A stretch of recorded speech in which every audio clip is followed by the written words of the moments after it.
Hello friends, जय हिंद। आज हम लोग आने वाले रीट एग्ज़ाम के लिए सीडीपी की एक न्यू सीरीज स्टार्ट कर रहे हैं, जिसमें से हम लोग सीडीपी के जितने भी चैप्टर हैं संपूर्ण सीडीपी एमसीक्यू बेस्ड कंप्लीट करेंगे और इसकी प्लेलिस्ट बना दी जाएगी, तो आप लोग प्लेलिस्ट में जाके देख सकते हैं। तो आज हमारा पहला सेट है जिसमें से हम लोग 30 मोस्ट इंपॉर्टेंट क्वेश्चन पढ़ेंगे और प्रत्येक सेट में हम लोग 30 क्वेश्चन पढ़ेंगे। तो चलिए देखते हैं। यहाँ पे पहला क्वेश्चन दिया गया है।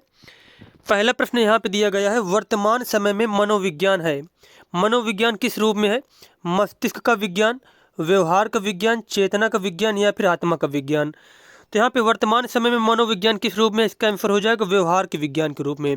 व्यवहार का विज्ञान के रूप में है। और एक पॉइंट नोट करना है, व्यवहारवाद का जनक किसे कहा जाता है? व्यवहारवाद का जनक कहा जाता है जे.बी. वाटसन को। किसको कहते हैं? जे.बी. वाटसन को व्यवहारवाद का जनक कहा जाता है। और एक क्वेश्चन ये पूछा जाता है कि जो प्रारंभ में मनोविज्ञान किसके रूप में माना जाता था? तो आत्मा के विज्ञान के रूप में। प्रारंभ में सबसे पहले आत्मा के विज्ञान के रूप में देखा गया था और प्रेजेंट टाइम में किस रूप में है? व्यवहार के विज्ञान के रूप में है। उसके बाद देखते हैं हम लोग नेक्स्ट क्वेश्चन यहाँ पे दिया गया है। अगला क्वेश्चन यहाँ पे दिया गया है, शिक्षा मनोविज्ञान का अर्थ शिक्षा से जो सामाजिक और मनोविज्ञान से है, जो व्यवहार संबंधी विज्ञान ग्रहण करता है। यह कथन किसका है? स्किनर का, एलिस क्रो का, टेलफोर्ड का या फिर कॉल सैनिक का? तो इसका आंसर हो जाएगा स्किनर का। यह कथन किसका? स्किनर का। अगला क्वेश्चन है यहाँ पे है, क्रो एवं क्रो के अनुसार शिक्षा मनोविज्ञान की विषय वस्तु जिससे संबंधित है। शिक्षा के प्रक्रम में से गुजरने वाले व्यक्ति की प्रकृति, सीखने को प्रभावित करने वाली दशाएं, व्यक्ति का व्यवहार, व्यक्ति का मानसिक जीवन। तो यहाँ पे पूछा गया है क्रो एंड क्रो के अनुसार जो शिक्षा मनोविज्ञान है उसकी विषय वस्तु किससे संबंधित है? तो इसका आंसर हो जाएगा सीखने को प्रभावित करने वाली दशाएं। सीखने को प्रभावित करने वाली दशाओं से। तो यहाँ पे बी वाला विकल्प हमारा बिल्कुल सही है। देखते हैं अगला क्वेश्चन। अगला क्वेश्चन यहाँ पे दिया गया है, अंतर्मुखी व्यक्तित्व का प्रकार है शरीर रचना प्रकार, मनोवैज्ञानिक प्रकार, समाज शास्त्रीय प्रकार या फिर इनमें से कोई नहीं। तो इसका आंसर हो जाएगा मनोवैज्ञानिक प्रकार। कैसा है? मनोवैज्ञानिक प्रकार। अगला क्वेश्चन यहाँ पे है, शारीरिक शिक्षा का स्वर्ण युग किसे कहते हैं? उत्तर एथेंस काल को, स्पार्टा काल को, होमर काल को या फिर उपरोक्त में से कोई नहीं। तो इसका आंसर हो जाएगा उत्तर एथेंस काल को। उत्तर एथेंस काल को। अगला क्वेश्चन यहाँ पे दिया गया है, रेन जूली प्रतिभाशाली की अपनी परिभाषा के लिए जाने जाते हैं। त्रिमुखी परिभाषा के लिए, चार पंक्ति के लिए, चार स्त्री के लिए या फिर त्रिवृत्ति के लिए। तो इस क्वेश्चन का आंसर हो जाएगा रेन जूली प्रतिभाशाली की अपनी त्रिवृत्ति परिभाषा के लिए जाने जाते हैं। किसके लिए? त्रिवृत्ति परिभाषा के लिए जाने जाते हैं। अगला क्वेश्चन यहाँ पर दिया गया है, संवेग के मनोविज्ञान में निम्नलिखित में से किस तथ्य पर सबसे कम ध्यान दिया गया है? संवेगात्मक प्रक्रिया में शारीरिक के साथ साथ मनोवैज्ञानिक प्रक्रियाएं शामिल होती हैं। संवेग विषयनिष्ठ या फिर व्यक्तिपरक भावना है और वह अलग अलग व्यक्तियों में अलग अलग होती है। संवेग न केवल वैयक्तिक शिक्षार्थियों में बल्कि पूरी कक्षा में भी उत्पन्न होते हैं। उसके बाद डी ऑप्शन बताया गया है, संवेग उत्तेजना और संज्ञानात्मक व्याख्या के जटिल पैटर्न होते हैं। तो यहाँ पे पूछा गया है कि सबसे कम संवेग के मनोविज्ञान के रूप में सबसे कम यहाँ पे ऑप्शन कौन सा सही है? तो इसका आंसर हो जाएगा संवेग न केवल वैयक्तिक शिक्षार्थियों में बल्कि पूरी कक्षा में उत्पन्न होते हैं। ये ऑप्शन यहाँ पे क्या है? निगेटिव दिया गया है, मतलब गलत दिया गया है। तो यहाँ पे सी वाला ऑप्शन जो है गलत दिया गया है, तो इसके अनुसार यही आंसर हो जाएगा। अगला प्रश्न यहाँ पे दिया गया है, प्रतिभाशाली शिक्षार्थी के लिए शिक्षक को पहल करनी चाहिए और समस्या समाधान में मुख्य भूमिका निभानी चाहिए। अब क्षमता को कौशल के रूप में समझना सही है, प्रगति का निरीक्षण करने की आवश्यकता सही है या फिर शिक्षक को अनुकूलन करना चाहिए जैसे विद्यार्थी में बदलाव आता है। तो इस क्वेश्चन का आंसर हो जाएगा प्रतिभाशाली शिक्षार्थी के लिए शिक्षक को अनुकूलन करना चाहिए जैसे विद्यार्थी में बदलाव आता है। तो यहाँ पे डी वाला आंसर बिल्कुल सही दिया गया है। उसके बाद अगला क्वेश्चन हम लोग देखते हैं। यहाँ पे अगला क्वेश्चन यहाँ पे दिया गया है, कक्षा 7 का शिक्षार्थी गणित में त्रुटियां करता है, एक शिक्षक के रूप में आप क्या करेंगे? शिक्षार्थी को दिखाएं कि त्रुटि कहाँ थी और शिक्षार्थी को उसे दोबारा करने के लिए कहेंगे। शिक्षार्थी को सही उत्तर उपलब्ध कराएंगे। शिक्षार्थी को कैलकुलेटर का प्रयोग करने की अनुमति देंगे। शिक्षार्थी से कहेंगे कि वह विकल्पात्मक पद्धति का प्रयोग करे अथवा स्वयं त्रुटि का पता लगाने के लिए उसे दोबारा करे। तो इस क्वेश्चन का आंसर हो जाएगा डी वाला। शिक्षार्थी से कहेंगे कि वह विकल्पात्मक पद्धति का प्रयोग करे अथवा स्वयं त्रुटि का पता लगाने के लिए उसे दोबारा करे। तो यहाँ पे डी वाला आंसर सही हो जाएगा। और जब कोई भी शिक्षार्थी होता है जब कार्य स्वयं से करता है तो वह ऑप्शन हमेशा सही होगा। स्वयं से करता है, विविध तरीकों का प्रयोग करता है, खोज के माध्यम से करता है, तो इस प्रकार के ऑप्शन अगर मिले आपको तो ये सारे सही होते हैं। तो यहाँ पे डी वाला विकल्प सही हो जाएगा। देखते हैं अगला क्वेश्चन। अगला क्वेश्चन यहाँ पे दिया गया है, यह तथ्य कि बच्चों को सांस्कृतिक रूप से प्रासंगिक ज्ञान की आवश्यकता होती है निम्नलिखित में से किस व्यक्ति से संबंधित है?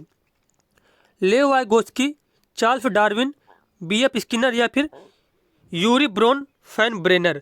तो इसका आंसर हो जाएगा लेव वाइगोत्स्की से। लेव वाइगोत्स्की से। अगला क्वेश्चन यहाँ पे है, वैयक्तिक अंतरों का ज्ञान शिक्षकों की मदद किसमें करता है? सभी शिक्षार्थियों की व्यक्तिगत आवश्यकताओं का आकलन करने और उसके अनुरूप उन्हें पढ़ाने में, पिछड़े विद्यार्थियों के साथ कठोर परिश्रम करने की निरर्थकता को समझने में क्योंकि वे बाकी कक्षा के समान कभी नहीं हो सकते, वैयक्तिक अंतरों को शिक्षार्थियों की असफलता की स्वीकृति एवं उत्तरदायी ठहराने में, सभी शिक्षार्थियों को समान रूप से लाभ पहुंचाने के लिए अपनी प्रस्तुति शैली को एक रूप बनाने में। तो इस क्वेश्चन का आंसर हो जाएगा कि व्यक्तिगत अंतरों का ज्ञान एक शिक्षक को किसमें मदद करता है?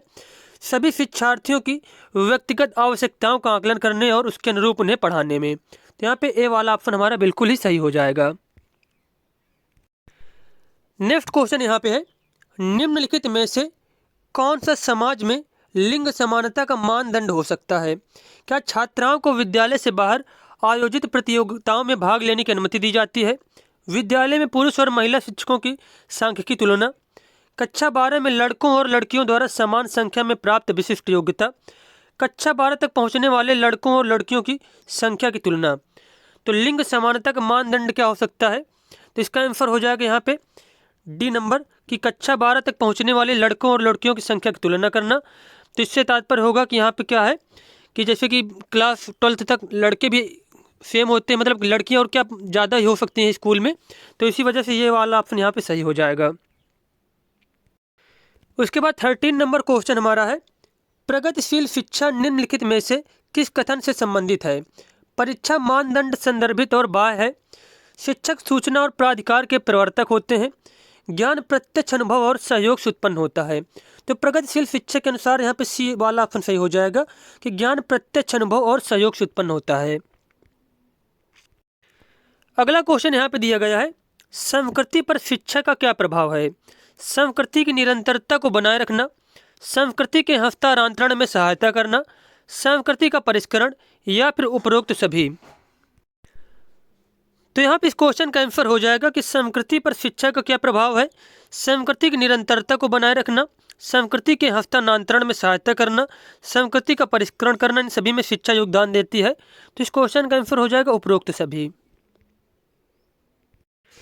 अगला क्वेश्चन है, आप एक शिक्षक के रूप में रैगिंग और धमकाने के सख्त विरोधी हैं तथा इस संदर्भ में विद्यालय में पोस्टर लगवाते हैं तथा समिति बनवाते हैं। आपसे जुड़ने वाले किशोर जो इस विचार के दृढ़ विश्वासी हैं निम्नलिखित में से किस स्तर पर होंगे? सामाजिक व्यवस्था बनाए रखने वाले स्तर पर, पारंपरिक स्तर पर, पूर्व पारंपरिक स्तर पर या फिर उत्तर पारंपरिक स्तर पर। तो इसका आंसर हो जाएगा उत्तर पारंपरिक स्तर पर। उत्तर पारंपरिक स्तर पर कोहलबर्ग ने जो 3 स्तर बताए थे जिसमें से 2-2 चरण थे, तो उसमें से जो हमारा उत्तर पारंपरिक स्तर था तो उसमें से बच्चे होंगे। यहाँ पे डी वाला ऑप्शन सही हो जाएगा।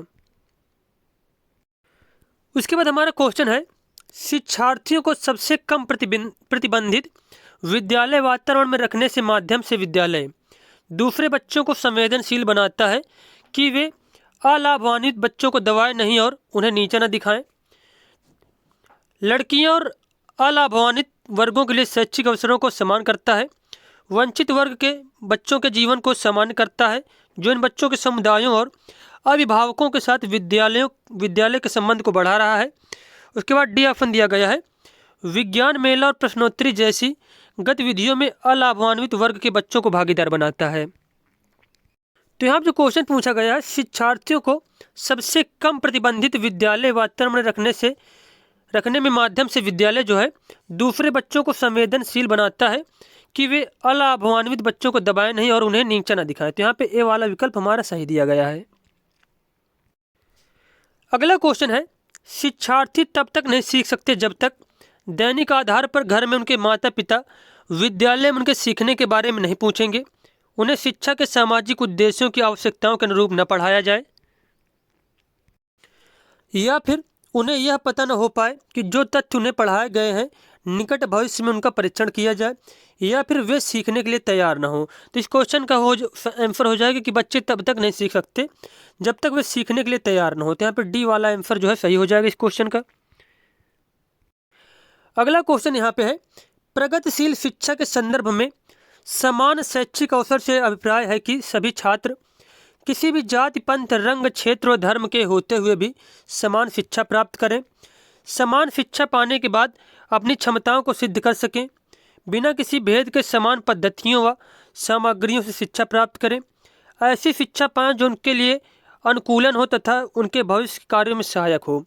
तो प्रगतिशील शिक्षा के संदर्भ में समान शैक्षिक अवसर से यह अभिप्राय है कि सभी छात्र ऐसी शिक्षा पाएं जो उनके लिए अनुकूल हो तथा उनके भविष्य के कार्यों में सहायक हो। अगला क्वेश्चन है, बच्चों को सीखने और सुनने के लिए अधिगम योग्य वातावरण के लिए निम्नलिखित में से कौन सा उपयुक्त आंसर होगा। यहाँ पे शिक्षार्थियों को यह छूट देना कि सीखना है और कैसे सीखना है, एक लंबे समय के लिए निष्क्रिय रूप से सुनना, निरंतर गृह कार्य देते रहना, सीखने वाले द्वारा व्यक्तिगत कार्य देना। तो इसका आंसर हो जाएगा शिक्षार्थियों को यह छूट देना कि सीखना और कैसे सीखना है। अगला क्वेश्चन यहाँ पे दिया गया है, यदि शिक्षार्थी पाठ के दौरान लगातार गलतियाँ करते हैं तो शिक्षक को क्या करना चाहिए।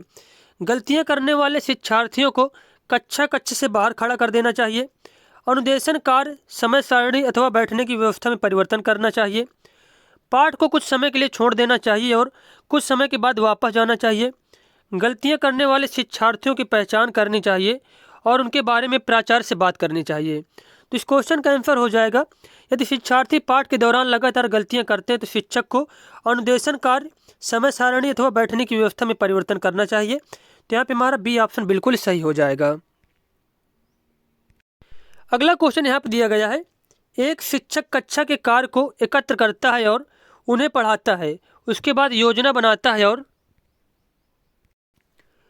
और अपने अगले पाठ को शिक्षार्थियों की आवश्यकताओं को पूरा करने के लिए समायोजित करता है, कर रहा है या रही है। तो वो क्या कर रहा है यहाँ पे, सीखने का आकलन, सीखने के रूप में आकलन, सीखने के लिए आकलन या फिर सीखने के समय आकलन। तो इस क्वेश्चन का आंसर हो जाएगा वो यहाँ पे कर रहा है सीखने के लिए आकलन। क्या कर रहा है, सीखने के लिए आकलन कर रहा है।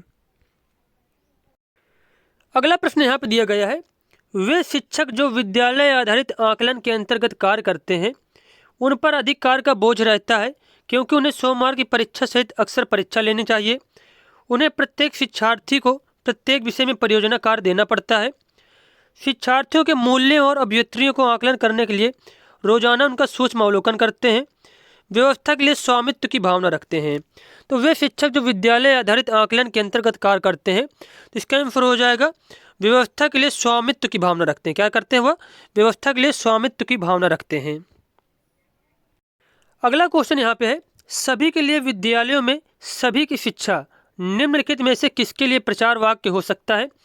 सशक्तिशील शिक्षा के लिए, समावेशी शिक्षा के लिए, सहयोगात्मक शिक्षा के लिए या फिर पृथक शिक्षा के लिए। तो इस क्वेश्चन का आंसर हो जाएगा समावेशी शिक्षा के लिए, समावेशी शिक्षा के लिए। अगला प्रश्न दिया गया है, बाल मनोविज्ञान का केंद्र बिंदु क्या है। तो सभी को मालूम होगा कि बालक होता है बाल मनोविज्ञान का केंद्र बिंदु। उसके बाद हमारा क्वेश्चन है, प्राथमिक स्तर पर मूल्यों की शिक्षा देने की सर्वोत्तम विधि क्या है। मूल्यों के महत्व को बताना, मूल्यों के पालन न करने पर दंडित करना, अध्यापक के व्यवहार में मूल्य स्थापन या फिर उपरोक्त सभी। तो इसका आंसर हो जाएगा अध्यापक के व्यवहार में मूल्य स्थापन। उसके बाद हमारा क्वेश्चन है, मूल्यों के वर्गीकरण में सम्मिलित नहीं है आध्यात्मिक मूल्य, येन केन प्रकारेण धनार्जन का मूल्य, नैतिक मूल्य या फिर सांस्कृतिक मूल्य। तो इसका आंसर हो जाएगा येन केन प्रकारेण धनार्जन का मूल्य जो है मूल्यों के वर्गीकरण में सम्मिलित नहीं है। अगला क्वेश्चन है, व्यक्तित्व के संगठन का स्वरूप है सामाजिक, आर्थिक, मनोवैज्ञानिक, शारीरिक, सामाजिक, राजनीतिक, मनोवैज्ञानिक और आध्यात्मिक। तो इसका आंसर हो जाएगा मनोवैज्ञानिक और शारीरिक, मनोवैज्ञानिक और शारीरिक। अगला प्रश्न यहाँ पे दिया गया, आत्म केंद्रित व्यक्ति होता है अंतर्मुखी, बहिर्मुखी, उभयमुखी या फिर सामाजिक निर्भर। तो इसका आंसर हो जाएगा अंतर्मुखी, अंतर्मुखी। नेक्स्ट क्वेश्चन है, सामाजिक नियमों व कानूनों के विरुद्ध व्यवहार करने वाला बालक क्या कहलाता है? पिछड़ा बालक, मंदबुद्धि बालक, जड़ बुद्धि बालक या फिर बाल अपराधी। तो इसे आंसर हो जाएगा बाल अपराधी। क्या हो जाएगा? बाल अपराधी। अगला क्वेश्चन है, एक शिक्षक को कक्षा में कार्य करना चाहिए प्रगतिशील भूमिका में, प्रभुत्ववादी भूमिका में, प्रजातांत्रिक भूमिका में या फिर प्रभावशाली भूमिका में। तो इसका आंसर हो जाएगा प्रजातांत्रिक भूमिका में, प्रजातांत्रिक भूमिका में। तो हमारे 30 क्वेश्चन कंप्लीट हो गए। मिलते हैं नेक्स्ट वीडियो में। धन्यवाद।